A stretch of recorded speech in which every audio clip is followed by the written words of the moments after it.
Repeated attempts to frustrate key decisions in PKR in the past 4 years finally culminated in the clash for the party's deputy presidency, said Vice President Rafizi Ramli in an interview with The Star. Citing an example, Rafizi said during the move to launch Pakatan Harapan, Deputy President Datuk Seri Azmin Ali and his allies were against it.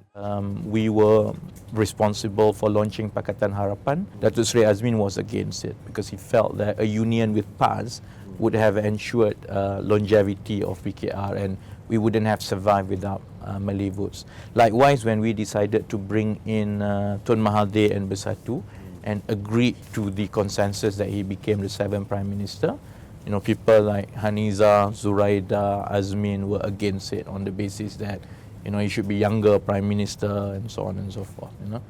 And that has always happened for the last 4 or 5 years. That anytime we need to move forward with a big decision, there's always been a different opinion that frustrated. With PKR President Datuk Seri Anwar Ibrahim now the Prime Minister in waiting, Rafizi said the party needs a solid team that moves in one direction. Now that we have Anwar Ibrahim as a Prime Minister, as a President of the party, and a Prime Minister in waiting, we need a solid team that moves together the party in one direction without continuous splitting. While we entertain different opinions, but major strategic decisions, we can't continuously tear each other like this. And in that context, I think there's a strong voice within the party that manifested into this one-to-one clash, which has never happened in PKR's election. There has always been 3 corner fights, different. It's never like a clear ideological divide like what we had.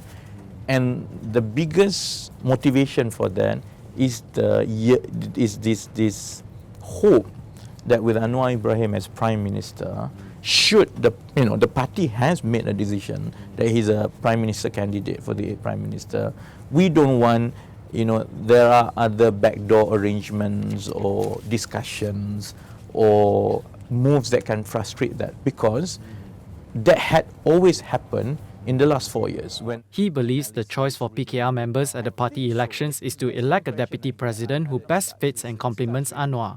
On the one hand, you have Datuk Seri Azmin, who is a senior cabinet minister.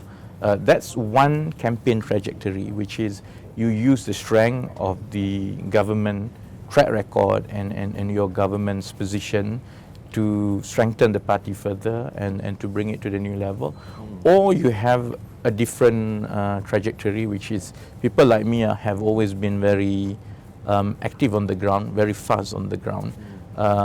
We have always campaigned through the grassroots. So if the party decides that we want to support Datuk Seri's leadership by having a much wider grassroots network, then the party members would decide to go with me. So it's the 2 options for what kind of party PKR will be in the next 10 years.